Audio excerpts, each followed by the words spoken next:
ছাত্রছাত্রী, তোমাদের সবাইকে আবারও একবার আমার এই ভার্চুয়াল ক্লাসরুমে স্বাগত। এর আগে আমরা আমাদের এই ভার্চুয়াল ক্লাসরুমে ভূগাঠনিক প্রক্রিয়া সম্পর্কে বিস্তারিতভাবে আলোচনা করেছি। আভ্যন্তরীণ প্রক্রিয়া, বাহ্যিক প্রক্রিয়া কিভাবে প্রতিনিয়ত ভূত্বকের উপরে ক্রিয়াশীল থেকে নতুন নতুন ভূমিরূপ গড়ে তোলে এবং ভূমিরূপের বিবর্তন সাধন করে সে সম্পর্কে আমরা জেনেছি।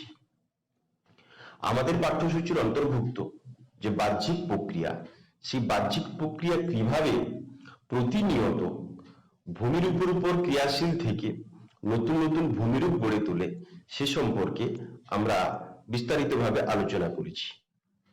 পৃথিবীর বাইরে ভূত্বকের উপরে যেসব বাহ্যিক শক্তিগুলি সদা সর্বদা ক্রিয়াশীল রয়েছে তাদের মধ্যে অন্যতম হলো নদী, হিমবাহ, বায়ু প্রবাহ এবং সমুদ্র তরঙ্গ। এইসব বাহ্যিক শক্তিগুলি প্রতিনিয়ত ভূত্বকের উপরে ক্রিয়াশীল থেকে ভূমিরূপের বিবর্তন সাধন করছে, ভূমিরূপের পরিবর্তন সাধন করছে এবং তার মাধ্যমে প্রতি ক্ষণে প্রতিদিন নতুন নতুন ভূমিরূপের জন্ম দিচ্ছে।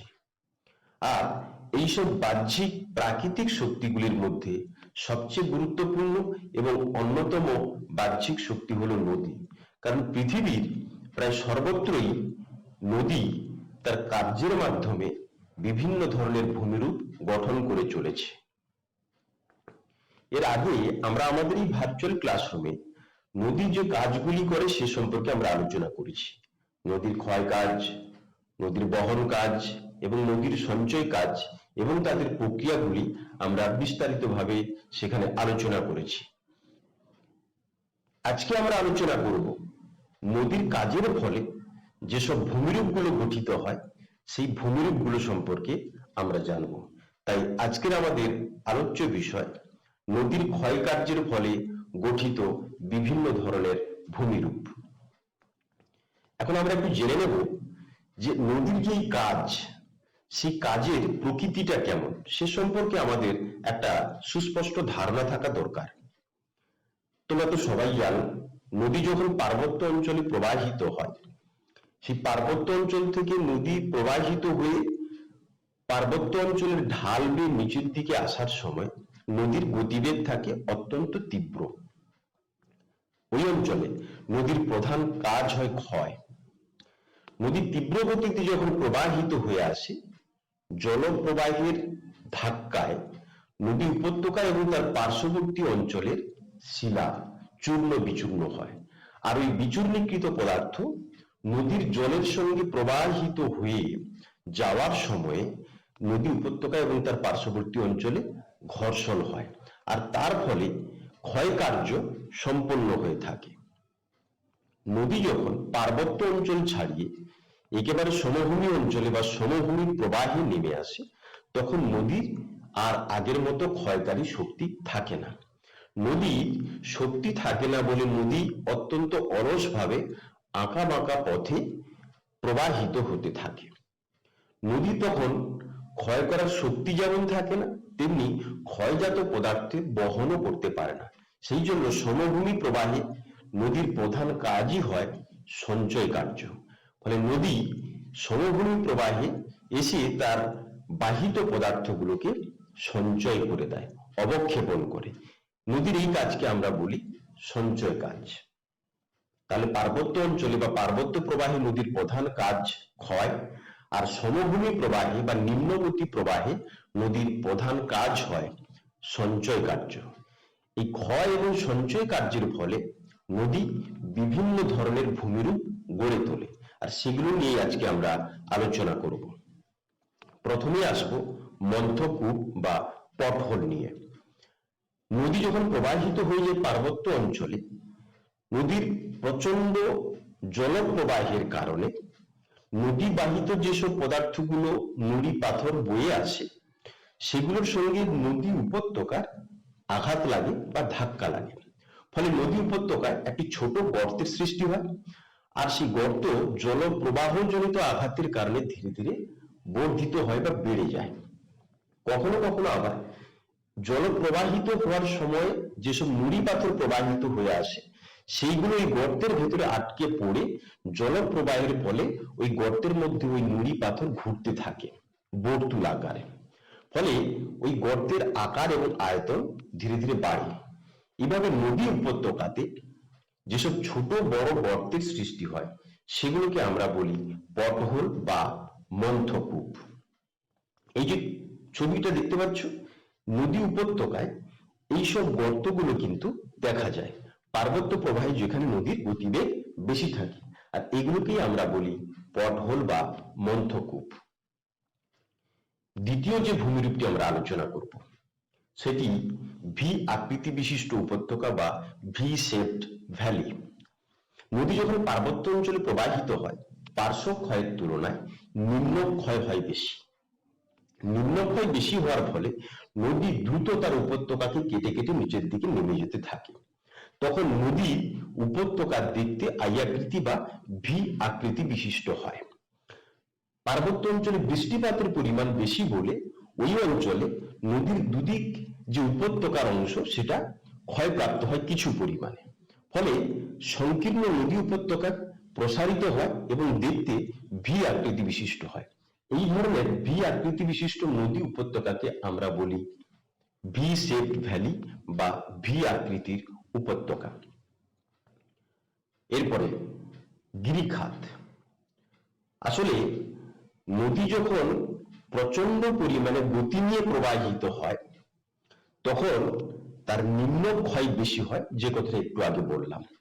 এই নিম্নক্ষয় বেশি হওয়ার ফলে নদী দ্রুত কি করে তার উপত্যকাকে নিচের দিকে নামিয়ে নিয়ে যায়। ফলে নদী উপত্যকা সংকীর্ণ হয় এবং গভীর হয়।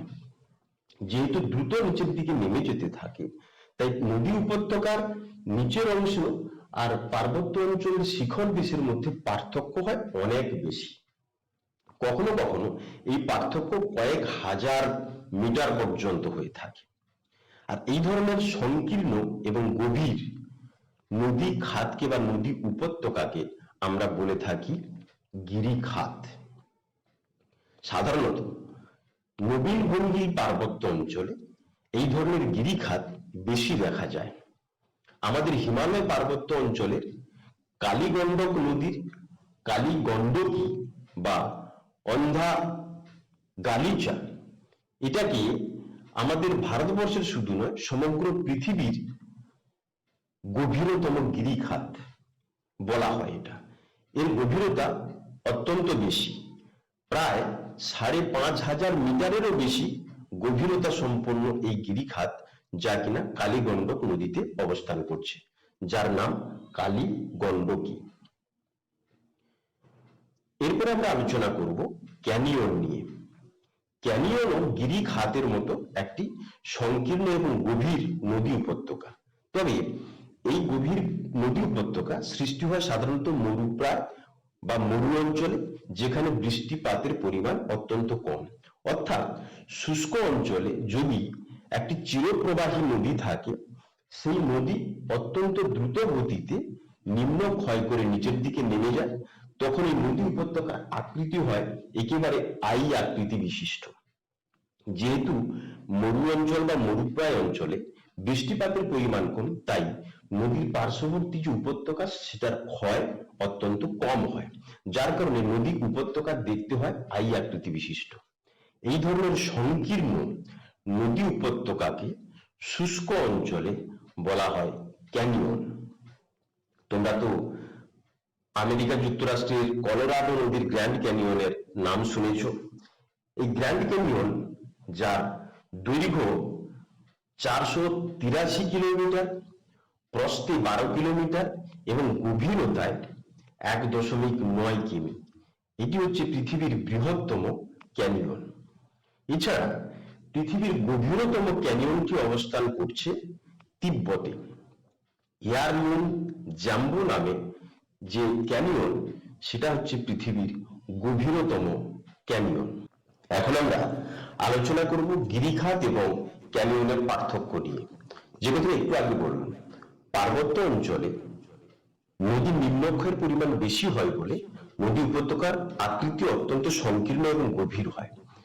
এই ধরনের সংকীর্ণ এবং গভীর নদী উপত্যকাকে আমরা বলি গিরিখাত। আবার শুষ্ক বা মরুপ্রায় অঞ্চলে, যেখানে নদী উপত্যকার আকৃতি সংকীর্ণ হয় কিন্তু বেশ কিছুটা প্রশস্ত এবং গভীর, সেই জায়গাতে গড়ে ওঠে ক্যানিয়ন। সাধারণত বৃষ্টিবহুল অঞ্চলে গড়ে ওঠে গিরিখাত, আর শুষ্ক বা মরুপ্রায় অঞ্চলে যেখানে বৃষ্টিপাতের পরিমাণ কম, সেসব অঞ্চলে গড়ে ওঠে ক্যানিয়ন।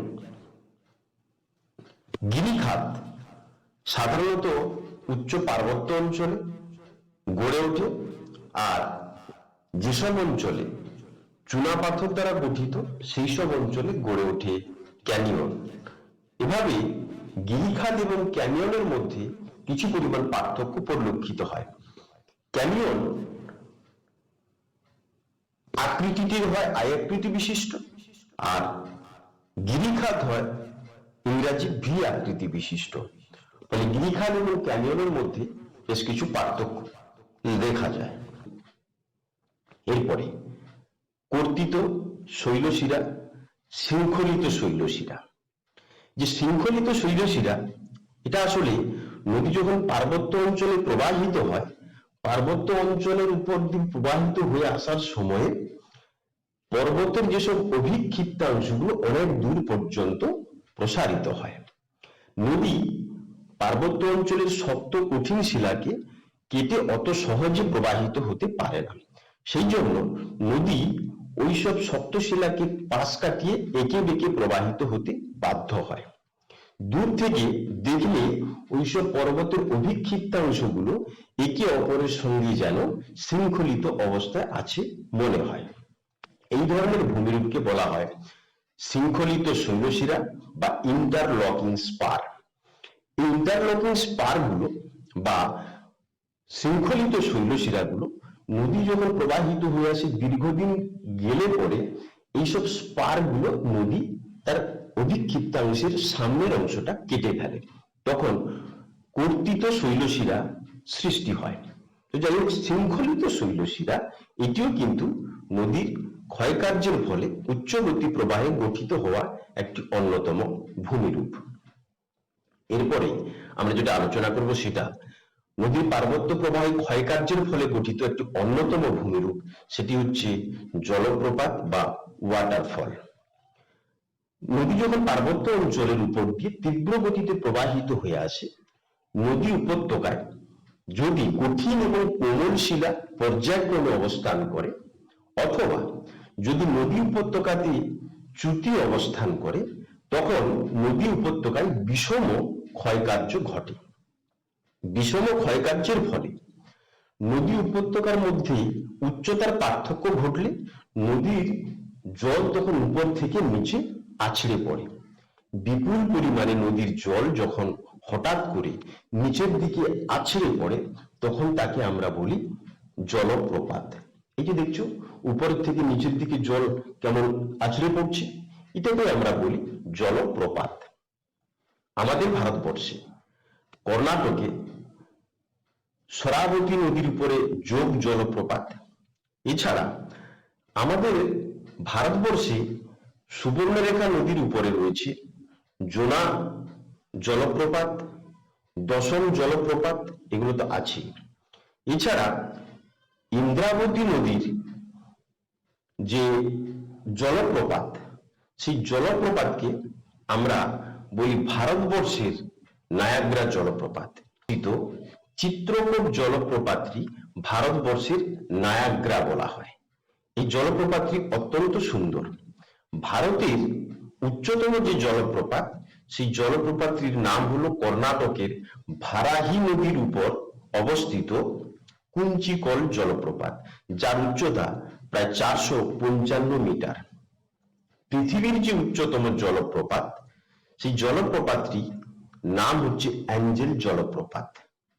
দক্ষিণ আমেরিকার ভেনেজুয়েলাতে অবস্থিত এই যে অ্যাঞ্জেল জলপ্রপাত, এই জলপ্রপাতটি হচ্ছে পৃথিবীর উচ্চতম জলপ্রপাত, যার উচ্চতা জানলে তোমরা চমকে যাবে।